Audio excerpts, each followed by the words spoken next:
Скажи мені, будь ласочка, я вважаю, що у нас нарешті зміни на краще. Володимир Олександрович Зеленський, де святиться ім'я його під луною, повідомив, що він разом з партнерами нарешті розробив новий план, який прийшов на заміну плану перемоги, плану стійкості, плану незламності. І тепер точно можна зробити так, щоб Путін вийшов з війни. Що ти думаєш з цього приводу? Я думаю, що ці поздоровлення ти можеш адресувати тим, хто пропустив попередніх 7 сезонів «Слуги народу», із них 5-й сезон уже військового, «Слуга народу» на війні. А всі ті, хто цей серіал змушений відчувати на своїй шкірі, поздоровлення не потребують. Про всі ці плани потужності, перемоги, незламності, форумів миру та іншої дурні від 95-го кварталу на Олімпі української військово-політичної влади ми вже чули і знаємо їм ціну. 0. Так ми живемо в цьому серіалі, давай відверто. Да, це саме впливовий серіал для України, бо навіть ті, хто його не дивився, а в першу чергу саме ті, хто його не дивився, більше всього від нього і потерпають. На жаль, якщо переходити від іронії до наших реалій, ніякого реального плану завершення війни у Зеленського немає. По 2 причинам. Причина перша. Він не здатен до системного управління війною. І всі 4 роки війни це яскраво демонструють. Можна згадувати безліч прикладів того, коли життя і війна йшла своїм боком, а Зеленський з Єрмаком чи без Єрмака йшов абсолютно жив в іншій площині. А друге, європейці для нас на щастя, але з іншого боку і на наше нещастя, пообіцяли Володимиру Олександровичу дуже багато грошей аж на 2 роки. І тому Володимир Олександрович збирається їх освоювати. Тут я з тобою трохи готовий посперечатися, поясню чому. Урсула фон дер Ляєн вже заявила, що не зрозуміло, хто буде давати Україні гроші на наступний рік. В цьому році гроші частково вже прив'язали до результатів, і Зеленському більше не дають гроші просто так. Вимагають реформи, зміни, виконання обіцянок. Ну і головне, нарешті, щоб він змінив авторитарну форму управління країною на демократичну. Ба більше того кажуть, змінюйте суди, змінюйте ставлення до прав людини, змінюйте, а інакше грошей не буде. І от тут важливо, що Зеленський робить заяву, що план-то він вчора анонсував, а сьогодні він вже зранку зробив заяву. Україна підготувала нові пропозиції щодо мирних переговорів Зеленського. Так це може про цей план, але якщо без всяких жартів, без сарказму, без всього іншого, давай реально подивимось, а в якому стані Україна підходить до цього тотального етапу війни, в якому ми сьогодні знаходимося. Давай поговоримо про те, наприклад, енергетика, мобілізація, зброя, гроші, виклики, захист від російської зброї. В якому стані Україна зараз? Давай почнемо, наприклад, з енергетики. Ми ж готові, ми ж пам'ятаємо, Зеленський анонсував на початку цього року план стійкості і сказав, всі будуть підготовлені, будуть всі працювати. Правда, зараз вже він заявляє про те, що я дізнався, що план не виконується. Боженьки, як так сталося? Ті люди, які розставив Зеленський на посадах, не можуть реалізувати план, який він вигадав. Чи план реалізований? Що скажеш? Проблеми в енергетиці виникли не сьогодні. Про них і про загрози від російських ударів ми знали, щонайменше з зими 23-го року. Минулу зиму 25-го року країна переживала дуже важко. І вже тоді стало зрозуміло логіка ворожого плану. В Україні дуже багато величезних монстрів під назвою ТЕЦ – теплоелектростанція. Київ дуже показово в цьому відношенні. Є правий берег Києва, де стоять старі, інколи навіть ще царські котельні. А на лівому березі керівник комуністичної партії Володимир Щербицький будував класичний соціалізм. Він сказав, а навіщо багато котелень на мікрорайони, якщо можна побудувати 2 або 3 або 4 великих монстри. І от побудували ТЕЦки, які мають дати тепло та електроенергію для району приблизно в 200 тисяч населення. І коли в них попадає ракета, тепла і світла позбавляється фактично весь лівий берег, але справа в тому, що електроенергія з них ще й подається на правий берег до маленьких котелень, для того, щоб працювали насоси, які піднімають тепло на верхні поверхи. І вийшло так, що котельні на правому березі, в принципі, функціонували, в них було пальне, але електрики не було. А на лівому не було ні тепла, ні електрики. Київ був паралізований. Тоді, нарешті, стали питати у спеціалістів, у фахівців на другий рік проблеми. Що з цим робити? Їм пояснили, потрібно замість величезних монстрів будувати так звану роззосереджену генерацію. На сучасних технологіях, коли невеличкий прилад, метрів там, в залежності від потуги, невеликий ящик може опалювати декілька будинків, навіть мікрорайон. Послати ракети на сотні таких приладів замість одного ТЕЦ ворог не зможе, казали фахівці. Запитання, є такі пристрої в достатній кількості в Європі? Відповідь – так. Замовляйте, проплачуйте аванс, купуйте. Єдина проблема – виробництво таких величезних потужностей, а це достатньо багато для України, потребує часу, тому треба було заплатити вже зразу після зими минулого року, краще з січня.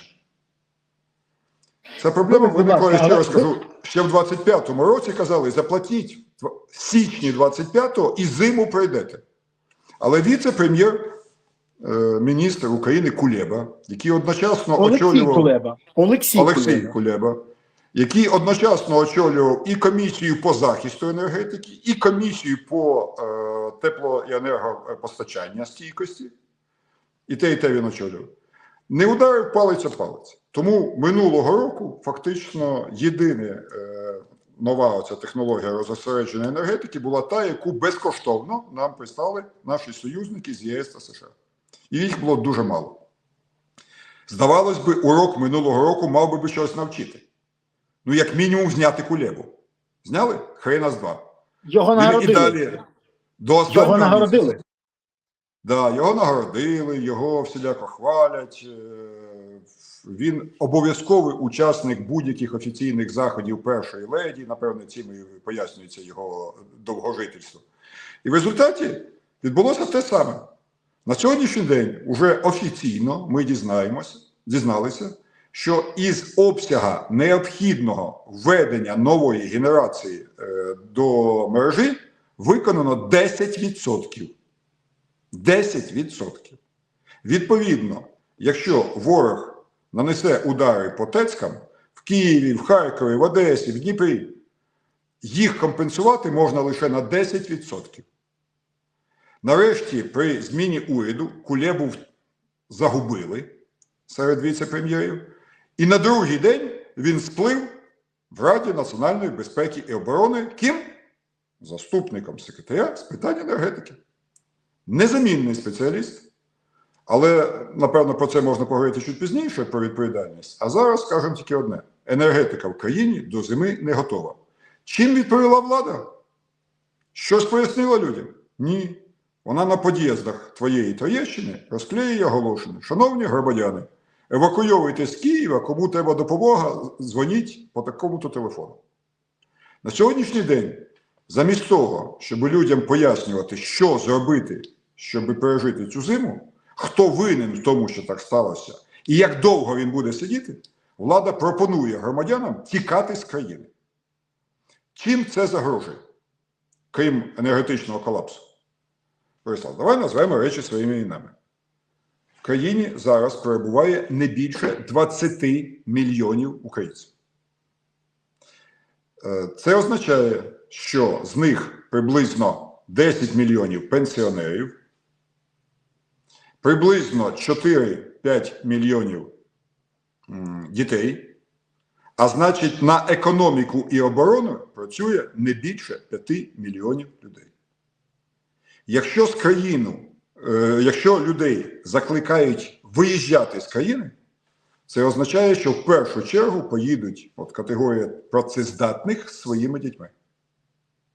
Пенсіонери, на жаль, в більшості своїй залишаються і в силу віку, і в силу, як би слово підібрати, абсолютно ганебної, абсолютно злочинної, я би сказав, розміру пенсій, їхніх доходів. Ну, їм просто нема за що виїхати, нема грошей, ресурсу, і інколи нема сил, куди.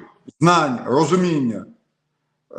В результаті ми можемо опинитися в цій зимі, в країні, в якій більшості будуть старики, трошки дітей і зовсім мало тих, хто працює на економіку і оборону. Ось як ми підготувалися до енергетики. Ще одна дуже важлива річ, крім енергетики, тут же. Нам взагалі про це майже не говорять.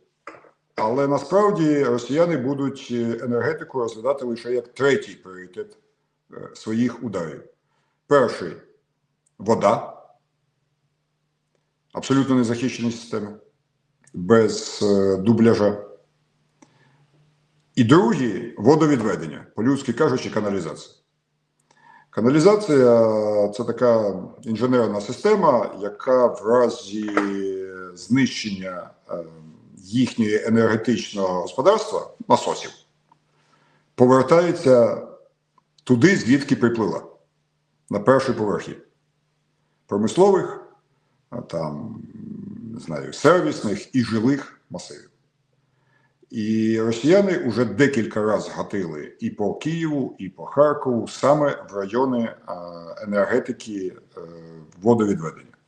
І це ще одна величезна проблема, яка постала перед нами, і яку проспав і Кулеба, і прем'єр Свериденко, і всі інші чиновники, які мали би цим займатися.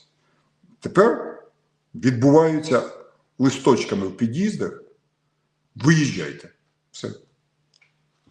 Дивись, я те, що додам нашим глядачам, щоб вони розуміли. 17 червня 2024 року Галущенко, тодішній міністр енергетики, людина, яка є героєм плівок Міндіча, людина, яка отримала неймовірну заставу, заплатила цю заставу в сотні мільйонів гривень, вийшла. Так от вона відзвітувала, що Енергоатому вдалося запустити в експлуатацію мобільну електростанцію, яку Україні надало USAID. Ще раз, це сталося в червні 2024 року. Тоді американці поставили запитання: як ви запускали цю мобільну електростанцію 16 місяців, коли її розвертання 2 місяці на місці? Як? Пояснити це ніхто не зміг, але 16 місяців за безкоштовну системну установку, яку ми могли, вже могла працювати. Тепер в мене запитання. Людина, яка завалила цей проєкт, а саме Галущенко, залишалася весь час на посаді, і якщо в 25-му році не вибухнула б історія з Міндічгейтом, скоріш за все залишалась би далі. Але Галущенка прибрало, а всі ті ж самі люди залишилися, і ми це бачимо, і ми це розуміємо, і підходить. Замість того, щоб газотурбинні установки ставити по всій країні, замість цього звучать великі реляції. І тут в мене запитання. Скажи, будь ласка, я на днях дізнався, що Києву уряд повернув 1,2 мільярда гривень через те, що гроші, які Київ взяв і віддав уряду на забезпечення того самого плану стійкості і забезпечення киян теплом взимку, гроші не витрачені. Півроку гроші гуляли по рахунках. Окремо мені звернули увагу на те, що коли гроші лежать на рахунках, на них нараховуються відсотки. Відсотки ніхто Києву не віддав. Гроші повернули. Скажи, будь ласка, а хтось, ти, може, чув, відповів за те, що не виконав це? Може, хтось був знятий, отримав підозру, ще щось? Чи знову потім будуть казати, що це київська влада неспроможна? І, до речі, в мене ще одне запитання. А чи не знаєш ти, як, наприклад, в твоєму рідному Рівно вже все підготували до зими? Там, мабуть, значно краща ситуація?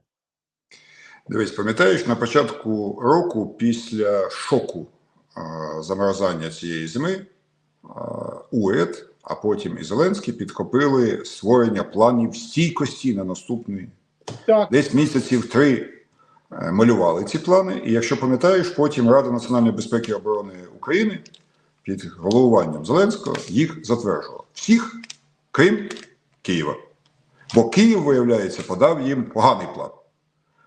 Потім були довгі, чисто чорно-піарні кампанії проти Кличка і Києва. Сказали, що вони не вміють писати плани, проводили ціле засідання Кабміну, займалися абсолютною чорнухою. В результаті без жодних змін той самий план був такий затверджений Кабміном. І вони розділили... Тодішній представник президента, голова військово-цивільної адміністрації в Києві відмовився цей план підписувати. За що його нагородили і призначили? За що його нагородили і призначили головою Київської області військово-цивільної адміністрації. Це вже зараз сказав. Значить, це було літом, десь в середині літа, фактично без змін. План, який подав Кличко, і який так, вибачте, назову по-народному, обсирали зверху донизу уся ця зелена рать, прийняв Кабмін, і в ньому передбачалося, що робить Київ за свої кошти, а що робить Кабмін за централізовані кошти, в які, до речі, також фарбуються із внесків Києва. Конкретно держава мала взяти на себе компенсацію потужності одної чи двох, не пам'ятаю, точно ТЕЦок. А інші, одна чи дві, брав на себе Київ. Плюс інші там проблеми з насосами на правому березі, там каналізацією, водою і таке інше. В результаті, уже десь ближче до липня, Києву повідомили: гоп-стоп, ми свого робити не встигли, готові вам віддати гроші. Так, а навіщо нам гроші? Якщо замовити альтернативну генерацію на Заході у виробників, треба як мінімум півроку. Липень – це, наскільки я пам'ятаю, 7-й місяць. 7 плюс 6 трошки не вкладаємося до зими. А ще, як мінімум, при авральних темпах 1,5-2 місяця установки і наладки. Так а навіщо нам гроші? Ви взяли на себе зобов'язання, ви їх маєте виконати, а якщо не виконати, то хтось має за це відповісти. В результаті отой Ткаченко іде на Київську область від гріха подальше за все обсиралово, що він робив, і при цьому палець об палець не ударив в своїй компетенції. Свериденко втрачає портфель, правда, з інших причин, тільки для того, щоб Федорова зняти. Да? Її відправляють там, де вона є суперфахівець, в Нафтогаз. Тобто людина, яка вона в уряді відповідала за енергетику. Так я ж кажу, людина, яка в уряді мала відповідати за підготовку енергетики, напевно, чи не в першу чергу. І завалила. Завалила і пішла на Нафтогаз. Її заступник Кулеба Олексій, який напряму мав цим займатися, іде в Раду національної безпеки і оборони, щоб далі роздавати вказівки і ніхрена не робити. І в результаті Кличко, а саме головне кияни, залишаються сам на сам з проблемами, які центральна влада не виконала. Але при цьому у нас є потужний лідер і новий перспективний прем'єр. Фініта ля комедія. В цій серії, бо серії передбачається ще багато. Ще буде незламна зима, де лідер точно буде грати чергову роль потужного. Все попереду.